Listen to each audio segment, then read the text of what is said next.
اے ایمان والو، جب جمعے کے دن نماز کے لیے پکارا جائے تو اللہ کے ذکر کی طرف لپکو اور خرید و فروخت چھوڑ دو، یہ تمہارے لیے بہتر ہے اگر تم سمجھو۔ آپ سن رہے ہیں خطبات حرمین سے انتخاب۔ خطبہ جمعہ، امام مسجد الحرام فضیلت الشیخ ڈاکٹر بندر بن عبدالعزیز بالیلہ حفظہ اللہ تعالی۔ عنوان: توبہ کا مرتبہ بہت بلند ہے۔ الحمدللہ، ہر طرح کی تعریف اللہ ہی کے لیے ہے، ہر طرح کی تعریف اللہ ہی کے لیے ہے۔ وہی بلند درجوں والا ہے، وہی زمین و آسمان کو پیدا فرمانے والا ہے۔ میں اللہ کی حمد و ثنا بیان کرتا ہوں، وہ توبہ کرنے والوں کو پسند فرماتا ہے اور ان کے گناہوں کو ثواب کی شکل دے دیتا ہے۔ میں گواہی دیتا ہوں کہ اللہ کے سوا کوئی الہ نہیں، وہ واحد ہے، اس کا کوئی شریک نہیں۔ وہی گناہ معاف کرنے والا اور توبہ قبول کرنے والا ہے، پھسلنے والے قدموں کو ثابت کرنے والا ہے۔ میں یہ بھی گواہی دیتا ہوں کہ ہمارے نبی محمد مصطفیٰ صلی اللہ علیہ وسلم اللہ کے بندے اور رسول ہیں، ہر قابل عزت چیز کی طرف بلانے والے نبی ہیں، بہترین پیغام کے ساتھ بھیجے جانے والے رسول ہیں۔ اللہ کی رحمتیں اور یوم جزا تک جاری رہنے والی سلامتیاں ہوں آپ صلی اللہ علیہ وسلم پر، اہل بیت اطہار پر اور صحابہ کرام پر۔ بعد ازاں اللہ کے بندو، اللہ سے یوں ڈرو جیسے اس سے ڈرنے کا حق ہے۔ کھلے اور پوشیدہ کاموں میں اس سے ڈرتے رہو، دنیاوی زندگی کے دھوکے میں کبھی نہ آؤ، کیونکہ دنیا تسلی سے رہنے کی جگہ نہیں ہے، بلکہ اس سے تو بچ کر نکلنے کی راہ تلاش کرتے رہنا چاہیے۔ یہ محنت کی سواری ہے، سستی کی سواری نہیں ہے۔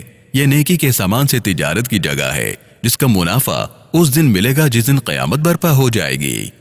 اے مسلمانوں، ایک بہت بڑی حقیقت ہے جسے خواہشات کبھی نہیں چھپا سکتی اور لوگوں کی آرا کبھی نہیں بدل سکتی۔ وہ حقیقت یہ ہے کہ یہ ساری کائنات اپنے بالائی اور زیری حصوں سمیت، انسانوں اور جنوں سمیت اور ساری مخلوقات سمیت اللہ کے سامنے انتہائی عاجز، فقیر اور انتہائی محتاج ہے۔ اسے اس کی شدید ضرورت ہے، لمحہ بھر کے لیے بھی وہ اس سے بے نیاز نہیں ہو سکتی۔ اسے اس کی شدید ضرورت ہے، لمحہ بھر کے لیے بھی وہ اس سے بے نیاز نہیں ہو سکتی۔ اس کے بغیر وہ چل ہی نہیں سکتی، بلکہ اس کے بغیر تو اس کی زندگی ہی ناممکن ہے، کیونکہ اللہ تعالیٰ ہی زندہ و جاوید ہے، جو ساری کائنات کو سنبھالے ہوئے ہے، تمام مخلوقات کے مفادات کا خیال کرنے والا ہے۔ اس کے بغیر مخلوقات کبھی کامیاب نہیں ہو سکتی۔ یہ محتاجی اگر مختلف صورتوں اور متعدد شکلوں کی ہوتی، تاہم اس کی ایک شکل ایسی ہے جو سب سے زیادہ مرتبے والی، شان والی، بلندی والی اور بیش قیمت ہے۔ ایسی شکل ہے جو زندگی کی آسائشوں اور مزوں سے بالاتر ہے۔ یہ محتاجی اللہ سے گناہوں کی معافی کی محتاجی ہے، پردہ پوشی کی محتاجی ہے، دلوں کی پاکیزگی کی محتاجی ہے، توبہ کی قبولیت کی محتاجی ہے اور بند راستوں کو کھولنے کی محتاجی ہے۔ یہی وہ ضرورتیں تھیں جنہیں پورا کرنا انبیاء علیہ السلام نے اپنا مقصد بنا رکھا تھا اور جس کے حصول کے لیے وہ تگدو کرتے تھے۔ اسی کے لیے وہ شب بیداری کرتے تھے اور اسی کے لیے وہ اپنے پروردگار کے سامنے کھڑے رہتے تھے۔ وہ اللہ سے مغفرت اور رحمت کا سوال کرتے تھے، کبھی نہ تھکتے تھے۔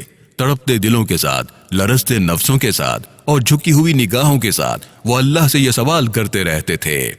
جب آدم علیہ السلام کا قدم پھسلا تو انہوں نے اللہ کے سامنے کمال درجے کی پشیمانی کا اظہار کیا۔ اللہ کو کہنے لگے، اے ہمارے رب، ہم نے اپنے اوپر ستم کیا، اب اگر تو نے ہم سے درگزر نہ فرمایا اور رحم نہ کیا تو یقیناً ہم تباہ ہو جائیں گے۔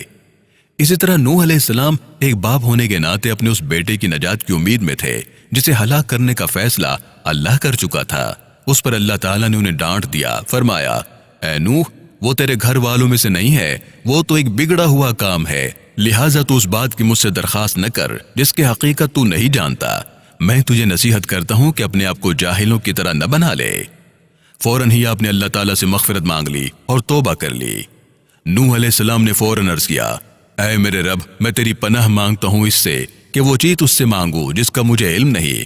اگر تو نے مجھے معاف نہ کیا اور رحم نہ فرمایا تو میں برباد ہو جاؤں گا۔ چونکہ نوح علیہ السلام کو معلوم تھا کہ مغفرت و رحمت پانے کا مقصد تمام مقاصد پر غالب ہے، تو انہوں نے انہیں صرف اپنے لیے مانگنے پر اکتفا نہیں کیا، بلکہ اپنے ساتھ ہر مومن اور مومنہ کے لیے مانگ لیا۔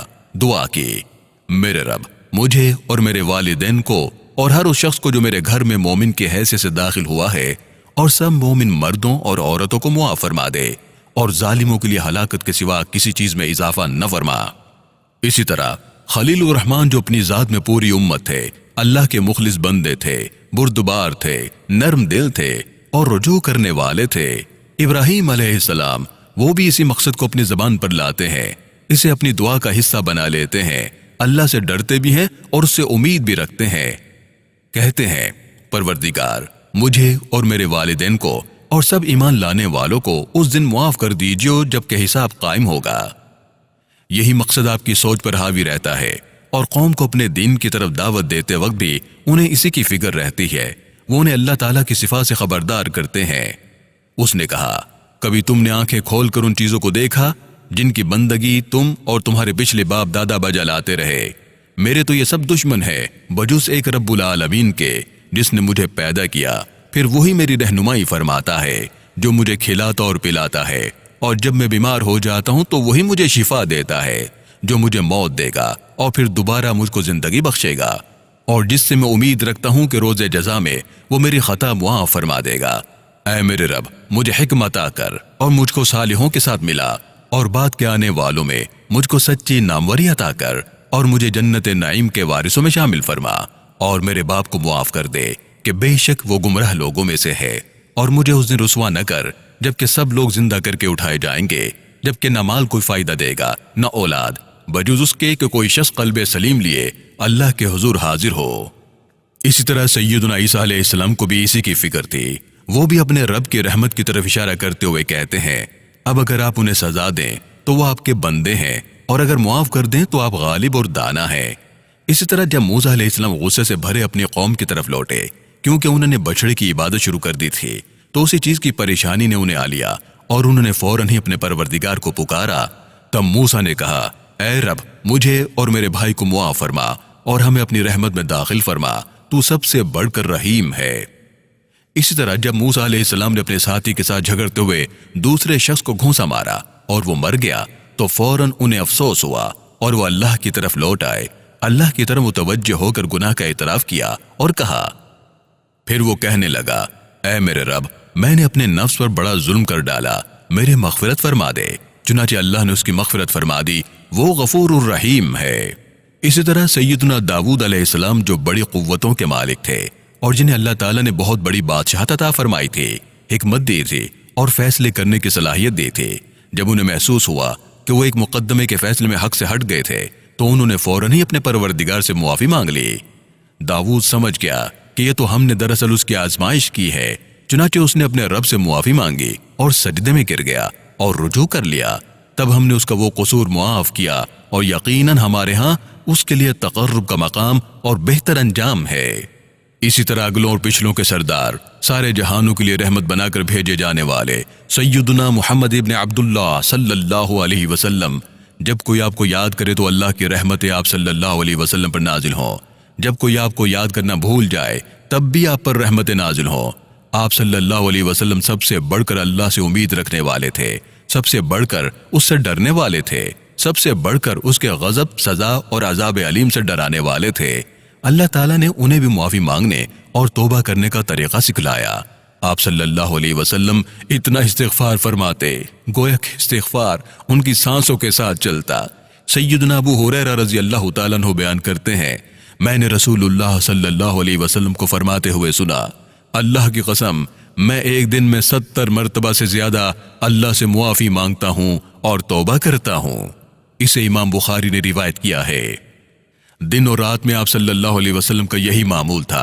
ام المومنین سیدہ عائشہ صدیقہ رضی اللہ تعالیٰ عنہ بیان کرتی ہیں، ایک رات مجھے محسوس ہوا کہ رسول اللہ صلی اللہ علیہ وسلم بستر پر موجود نہیں۔ میں انہیں تلاش کرنے لگی تو میرا ہاتھ ان کے قدم مبارک کے نیچے والے حصے پر لگا۔ آپ صلی اللہ علیہ وسلم کے قدم مبارک سجدے کی حالت کی طرح کھڑے تھے۔ آپ صلی اللہ علیہ وسلم دعا کر رہے تھے، اے اللہ تیری ناراضی سے میں تیری خوشنودی کی پناہ میں آتا ہوں، تیری سزا سے تیری عافیت کی پناہ میں آتا ہوں، تجھ سے تیری پناہ میں آتا ہوں، میں کما حق ہوں تیری تعریف کرنے سے قاصر ہوں، تو ویسا ہی تعریف والا ہے جیسی تعریف تو نے خود اپنی بیان کی ہے۔ اسے امام مسلم نے روایت کیا ہے۔ ام المومنین رضی اللہ تعالیٰ عنہ رسول اللہ صلی اللہ علیہ وسلم کی عبادت اور تقرب کا ایک اور منظر کھینچتی ہیں، فرماتی ہیں ایک رات میں نے رسول اللہ صلی اللہ علیہ وسلم کو اپنے مقام پر نہ پایا۔ میں نے سمجھا کہ آپ صلی اللہ علیہ وسلم کسی دوسری زوجہ کے پاس چلے گئے ہیں۔ میں نے ادھر ادھر دیکھا، پھر لوٹ آئی، لیکن پھر وہ مجھے نظر آئے تو آپ صلی اللہ علیہ وسلم رکوع یا سجدے میں تھے، فرما رہے تھے، میں تیری پاکیزگی بیان کرتا ہوں، تیری حمد و ثنا بیان کرتا ہوں، تیرے سوا کوئی الہ نہیں۔ میں نے عرض کیا، میرے باپ باپ آپ پر قربان، میں کہاں ہوں؟ میں آپ کے بارے میں کیا سوچ رہی تھی اور آپ کہاں ہیں؟ اسے امام مسلم نے روایت کیا ہے۔ عربی شاعر کہتا ہے، وہ مشرقی بن گئی اور میں مغربی بن گیا، مشرقی کہاں مغربی کہاں۔ اپنے گناہ سے ڈرتے رہنا اور اس کی سزا سے ہمیشہ خوف میں رہنا رسولوں کا وتیرہ ہے۔ وہ ساری زندگی اسی حال میں گزارتے ہیں، یہاں تک کہ یہ خوف اس دن بھی ان کی جان نہیں چھوڑے گا جب اللہ تعالیٰ اگلوں اور پچھلوں کو ایک ہی مقام پر اکٹھا کر لے گا۔ جب لوگ اتنی مشکل میں ہوں گے کہ وہ ان کی برداشت سے باہر ہوگا، ایک دوسرے سے کہیں گے، تم دیکھ نہیں رہے کہ ہمارا کیا حال ہو چکا ہے؟ تم کسی ایسے شخص کو ڈھونڈ کیوں نہیں لیتے جو اللہ کے یہاں تمہارے لیے سفارش ہی کر دے؟ پھر وہ ایک دوسرے سے کہیں گے، تمہارے والد آدم علیہ السلام۔ پھر وہ آدم علیہ السلام کے پاس جائیں گے، کہیں گے، اے آدم، آپ سارے انسانوں کے باپ ہیں، اللہ نے آپ کو اپنے ہاتھ سے پیدا فرمایا، آپ میں روح پھونکی، فرشتوں کو حکم دیا کہ وہ آپ کو سجدہ کریں، آپ اپنے پروردگار کے سامنے ہماری سفارش فرمائیے۔ کیا آپ ہمارا حال نہیں دیکھ رہے؟ کیا آپ نہیں دیکھ رہے کہ ہماری کیا حالت ہو گئی ہے اور تکلیف کس قدر بڑھ گئی ہے؟ آدم علیہ السلام کہیں گے، آج میرے پروردگار کو جتنا غصہ ہے، اس سے پہلے اسے اتنا غصہ کبھی نہیں تھا، اور آج کے بعد بھی اسے کبھی اتنا غصہ نہیں آئے گا۔ اللہ نے مجھے اس درخت سے منع فرمایا تھا مگر میں نے نافرمانی کی۔ مجھے تو اپنی فکر ہے، مجھے تو اپنی پڑی ہے، کسی اور کے پاس چلے جاؤ، نوح علیہ السلام کے پاس چلے جاؤ۔ پھر وہ نوح علیہ السلام کے پاس جائیں گے، پھر وہ ابراہیم علیہ السلام کے پاس جائیں گے، پھر موسیٰ علیہ السلام کے پاس، پھر سیدنا عیسیٰ علیہ السلام کے پاس۔ سب ویسی ہی باتیں کریں گے جیسی آدم علیہ السلام نے کی تھیں۔ پھر وہ آخر میں حضرت محمد مصطفیٰ صلی اللہ علیہ وسلم کے پاس چلے جائیں گے اور وہ ان کے لیے سفارش کریں گے۔ اسے امام بخاری اور امام مسلم نے سیدنا ابو ہریرہ رضی اللہ عنہ سے روایت کیا ہے۔ یہ ان کا حال ہے جنہیں اللہ تعالیٰ نے اپنی وحی کے لیے چن رکھا ہے، اپنے پیغام کے لیے منتخب کیا ہے۔ یہ لوگ سب سے بڑھ کر اللہ سے ڈرنے والے ہیں، اس کی رحمت اور بخشش کے سب سے بڑے امیدوار ہیں، اس کی طرف لوٹنے اور توبہ کرنے میں سب سے زیادہ آگے ہیں۔ یاد رکھیے، انسان اللہ کو جتنا جانے گا اتنا ہی اس سے ڈرے گا، اتنا ہی اس کی تعظیم کرے گا۔ اللہ کے بندوں میں سے صرف علم رکھنے والے لوگ ہی اسے ڈرتے ہیں۔ اللہ مجھے اور آپ کو اپنی نازل کردہ واضح آیات اور ہدایات سے فیض یاب فرمائے، مخلوق میں افضل ترین ہستی کی سنت میں برکت عطا فرمائے۔ میں اللہ سے اپنے لیے اور آپ کے لیے ہر گناہ کی معافی مانگتا ہوں۔ معافی مانگنے والوں کی کامیابی کے کیا کہنے۔ دوسرا خطبہ۔ الحمدللہ، ہر طرح کی تعریف اللہ ہی کے لیے ہے، ہر طرح کی تعریف اللہ رب العالمین ہی کے لیے ہے۔ اس نے توبہ کو راہ راست پر چلنے والوں کے لیے بہترین مقام بنایا ہے۔ میں اللہ کی حمد و ثنا بیان کرتا ہوں، وہ توبہ کرنے والوں کو اور پاکیزہ رہنے والوں کو پسند فرماتا ہے۔ میں درود و سلام بھیجتا ہوں متقین کے امام پر، آخری رسول پر، سارے جہانوں کے لیے رحمت بنا کر بھیجے جانے والے پر، آپ صلی اللہ علیہ وسلم کی آل پر اور تمام صحابہ کرام پر۔ بعد ازاں، اے مسلمانوں، انبیاء اور مرسلین علیہم السلام کی طرف سے توبہ کا اتنا شدید اہتمام ہونا کوئی عجیب بات نہیں ہے، کیونکہ توبہ انسان کی پہلی منزل بھی ہے، درمیانی بھی ہے اور آخری بھی، یعنی اللہ کی طرف بڑھنے والا شخص کبھی توبہ سے بے نیاز نہیں ہوتا، موت تک بار بار توبہ کا اعادہ کرتا رہتا ہے۔ توبہ ہی انسان کی ابتدائی زندگی میں بھی ہوتی ہے اور اسی پر ختم ہوتی ہے۔ آخری عمر میں انسان کو اس کی زیادہ ضرورت ہوتی ہے، اگرچہ زندگی کے شروع میں بھی اس کی ضرورت کم نہیں ہوتی۔ توبہ کا مقام اتنا بلند اس لیے ہے کیونکہ توبہ کی عبادت اللہ تعالیٰ کے ہاں محبوب ترین اور پسندیدہ عبادت ہے۔ اللہ تعالیٰ کثرت سے توبہ کرنے والوں کو پسند فرماتا ہے۔ اگر اسے توبہ محبوب نہ ہوتی تو وہ اپنی افضل ترین مخلوق کو اس میں مبتلا نہ کرتا۔ یہی وجہ ہے کہ اللہ تعالیٰ اپنے بندے کی توبہ سے بہت خوش ہوتا ہے۔ رسول اللہ صلی اللہ علیہ وسلم نے اس کی مثال یوں بیان فرمائی ہے کہ یہ خوشی اس خوشی سے بھی زیادہ ہوتی ہے جو اس شخص کو محسوس ہوتی ہے جس سے کسی کھلے صحرا میں اپنی سواری گم ہو جاتی ہے، جس پر اس کا کھانا پینا اور سامان زندگی بھی ہوتا ہے، تلاش کرنے میں ناکامی اور زندگی کے اسباب سے مایوسی کے بعد اسے اچانک مل جاتی ہے۔ اللہ کی اتنی خوشی کسی دوسری عبادت کے حوالے سے نہیں بیان کی گئی۔ یہ بات بھی معلوم ہے کہ اس خوشی کے اثرات توبہ کرنے والے کے حال اور اس کے دل پر بڑے گہرے ہوتے ہیں۔ یہی وہ راز ہے جس کی وجہ سے اللہ تعالیٰ نے انسان کو گناہوں کا پتلا بنایا ہے۔ توبہ کی بدولت انسان اللہ کا پیار حاصل کر لیتا ہے، وہ اللہ کا پیارا بن جاتا ہے۔ اللہ توبہ کرنے والوں کو پسند فرماتا ہے۔ آزمائشوں کے وقت کثرت سے توبہ کرنے والوں کو پسند کرتا ہے، کیونکہ توبہ میں اللہ کے سامنے عاجزی، انکساری، خشوع، خضوع اور گریہ وزاری ہوتی ہے۔ عاجزی اور انتہائی درجے کا تواضع عبادت کی روح، اساس اور بنیاد ہے۔ اللہ تعالیٰ اپنے بندے سے قریب ترین تب ہی ہوتا ہے جب وہ عاجزی کا اظہار کرتا ہے اور جب اس کا دل انکساری سے بھرا ہوتا ہے۔ بات کا مقصد یہ ہے کہ خیر، فضیلت اور نوازشوں کی شمع عاجزی اور انکساری کے شمعدان میں ہی پگھلتی ہے۔ گناہ کے بعد توبہ کرنے والے شخص میں عاجزی اور انکساری تو بھری ہوتی ہے۔ اے اللہ، ہم تیری عزت اور اپنی محتاجی کا واسطہ دے کر سوال کرتے ہیں۔ اے اللہ، ہم تیری عزت اور اپنی محتاجی کا واسطہ دے کر سوال کرتے ہیں کہ تو ہم پر ضرور رحم فرما۔ تیری قوت، اپنی کمزوری، تیری بے نیازی اور اپنی محتاجی کا واسطہ دے کر ہم سوال کرتے ہیں۔ یہ ہیں ہماری گنہگار اور جھوٹی پیشانیاں جو تیرے سامنے جھک گئی ہیں۔ ہمارے علاوہ تیرے بندے تو اور بھی بہت سے ہیں، مگر تیرے علاوہ ہمارا کوئی پروردگار نہیں۔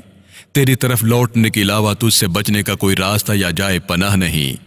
ہم تجھ سے مسکینوں کی طرح مانگتے ہیں، عاجز اور رسوا ہو جانے والوں کی طرح التجائے کرتے ہیں، ڈرے ہوئے اور نقصان کا شکار ہو جانے والوں کی طرح دعائیں کرتے ہیں، ان کی طرح سوال کرتے ہیں جن کی گردنیں تیرے سامنے جھکی ہوئی ہوتی ہیں، جو تیرے سامنے اپنے مرتبوں کو بھول کر انتہائی عاجزی والا رویہ اپنا لیتے ہیں، جو تیرے لیے آنسو بہاتے ہیں، جن کے دل تیرے لیے نرم اور منکسر ہو جاتے ہیں۔ اے امیدوں کو پورا کرنے والے، اے ہمیں برائیوں سے پناہ دینے والے، جس ہڈی کو تو توڑنا چاہے اسے کوئی جوڑ نہیں سکتا، اور جس ہڈی کو تو جوڑنا چاہے اسے کوئی توڑ نہیں سکتا۔ اللہ آپ کی نگہبانی فرمائے۔ درود و سلام بھیجو اولاد آدم کے سردار ہمارے نبی سیدنا محمد مصطفیٰ صلی اللہ علیہ وسلم پر، کیونکہ آپ کے پروردگار نے آپ کو اپنی واضح کتاب میں یہی حکم دیا ہے۔ فرمایا، اللہ اور اس کے ملائکہ نبی صلی اللہ علیہ وسلم پر درود بھیجتے ہیں۔ اے لوگو جو ایمان لائے ہو، تم بھی ان پر درود و سلام بھیجو۔ اے اللہ، ہمارے پیارے نبی اور رسول محمد صلی اللہ علیہ وسلم پر رحمتیں، برکتیں، نعمتیں اور سلامتیاں نازل فرما۔ اے اللہ، خلفائے راشدین سے راضی ہو جا، آپ کے بھائیوں، بیویوں اور اولاد سے، اے سب سے بڑھ کر رحم فرمانے والے، اپنے فضل و کرم اور رحمت سے ہم سب سے بھی راضی ہو جا۔ اے اللہ، اسلام اور مسلمانوں کو عزت عطا فرما۔ اے اللہ، اسلام اور مسلمانوں کو عزت عطا فرما، شرک اور مشرکین کو رسوا فرما دے، دشمنان دین کو تباہ و برباد فرما۔ اے اللہ، اس ملک کو اور تمام مسلمان ممالک کو امن و سلامتی نصیب فرما۔ اے اللہ، ہمیں اپنے فضل و کرم میں شامل فرما لے، اپنی مہربانیوں میں ہمیں گھیر لے، ہم سب کو اسلام، سنت رسول اور جماعت کے ساتھ وابستگی کی حالت میں موت نصیب فرما، اسلام کی حالت میں موت نصیب فرما، رسوائی اور فتنوں سے محفوظ فرما کر ہمیں نیک لوگوں کا ساتھ نصیب فرما۔ اے اللہ، جو کچھ ہم نے تجھ سے مانگا وہ ہمیں عطا فرما، جو نہیں مانگا وہ خود ہی عطا فرما دے۔ دنیا اور آخرت کی جو بھلائی ہماری امیدوں سے بالا ہے اور جس تک پہنچنے کے لیے ہمارے اعمال ناکافی ہیں وہ بھی ہمیں نصیب فرما۔ اے اللہ، ہم تجھ سے ہدایت، تقوی، عفت اور بے نیازی کا سوال کرتے ہیں۔ اے اللہ، ہمیں ہمارے ملکوں میں امن نصیب فرما، ہمارے حکمرانوں اور اماموں کی اصلاح فرما، حق کے ساتھ ہمارے حکمران اور امام کی تائید فرما۔ اے اللہ، اسے اور اس کے ولی عہد کو ان کاموں کی توفیق عطا فرما جن میں ملک اور قوم کی فلاح و بہبود ہو، ایسے کاموں کی توفیق عطا فرما جن میں اسلام اور مسلمانوں کی نصرت ہے۔ اے پروردگار عالم، اے اللہ، سرحدوں پر دن رات پہرا دینے والے جوانوں کی مدد فرما۔ اے اللہ، سرحدوں پر دن رات پہرا دینے والے جوانوں کی مدد فرما۔ اے پروردگار عالم، ہم اپنے گناہوں کو تیری مغفرت کے سامنے کرتے ہیں، اپنی کوتاہیوں کو تیرے احسان کے سامنے کرتے ہیں۔ اے اللہ، ہمیں معافی، مغفرت اور درگزر سے نواز دے، یقیناً تو سب سے بڑھ کر رحم فرمانے والا اور مہربان ہے۔ اے اللہ، ہمارے گناہ معاف فرما، اپنے معاملے میں حد سے گزر جانے سے درگزر فرما، ہمیں ثابت قدمی نصیب فرما اور کافروں پر ہمیں ہمیشہ غلبہ نصیب فرما۔ اے اللہ، جو گناہ ہم بھول گئے ہیں لیکن تیری کتاب میں محفوظ ہیں، اے اللہ، اے ہمارے پروردگار، اس پر ایک مرتبہ پھر اپنے عفو و درگزر کی نظر پھیر دے۔ اے اللہ، ہمیں اور ہمارے والدین کو معاف فرما، جن کا ہم نے کوئی حق دینا ہے انہیں بھی معاف فرما، جنہوں نے ہم سے نیک دعا کی درخواست کی ہے انہیں بھی معاف فرما، سب کو اپنی رحمت اور خوشنودی میں شامل فرما، ہمارے ساتھ نرمی اور احسان والا معاملہ فرما۔ اے ہمارے مولا، ہمارے معاملے کا اختتام اپنی معافی، درگزر اور مغفرت پر فرما، آگ سے نجات پر ہمارا معاملہ تمام فرما۔ پاک ہے تیرا رب، عزت کا مالک، ان تمام باتوں سے جو یہ لوگ بنا رہے ہیں، اور سلام ہے مرسلین پر۔ اور ہماری ہر بات کا خاتمہ اسی پر ہے کہ ساری تعریف اللہ رب العالمین ہی کے لیے ہے۔ آمین آمین یا ارحم الراحمین۔